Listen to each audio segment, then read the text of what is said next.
ये हमने circuit diagram लिया सस्टेन्ड एलसी ऑसिलेशंस के लिए। पॉजिटिव फीडबैक इसमें शो की है।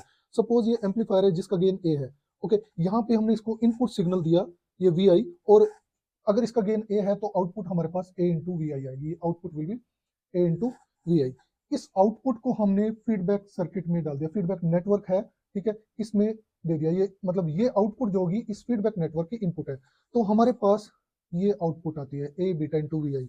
इस आउटपुट को हम एम्पलीफायर के इनपुट में दे देंगे, और यहां से हमने ये जो इनपुट सिग्नल था, जो इनपुट वोल्टेज थी, यहाँ रिमूव कर दी। देखो यहाँ पे इस सर्किट में अगर देखें तो यहाँ इनपुट नहीं है, फीडबैक से यही इनपुट होगी।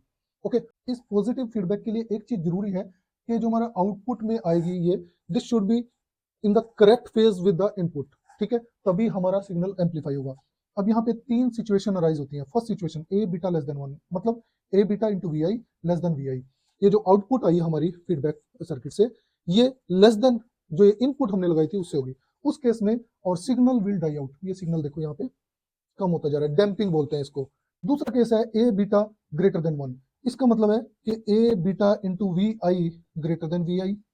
जो ये आउटपुट आई यहाँ से एम्पलीफायर और फीडबैक सर्किट से, यहाँ पे ये जो होगा इनपुट से हमारी ज्यादा होगी। इसका मतलब है सिग्नल हमारा ग्रो करता जाएगा। ये देखो यहाँ पे इनको बोलते हैं हम ग्रोइंग ऑसिलेशंस। यहाँ देखो एम्पलीट्यूड बढ़ता जा रहा है लगातार, हर एक ऑसिलेशन में एम्पलीट्यूड बढ़ता जा रहा है। थर्ड केस है A beta equal to 1।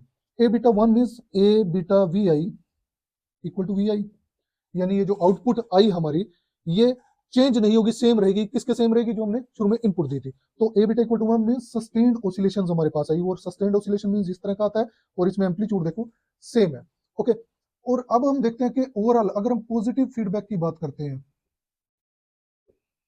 Positive feedback, overall gain of the amplifier is F equal to A upon 1 minus A beta. A beta 1 होता है सस्टेन्ड ऑसिलेशंस के लिए, तो एफ हमारा इनफाइनाइट आता है। AF infinity means overall gain infinity, that means we get output voltage without external input voltage। यहाँ पे हमारा ये देखो इनपुट हमने हटा दी थी, उसके बाद भी आउटपुट वोल्टेज आई।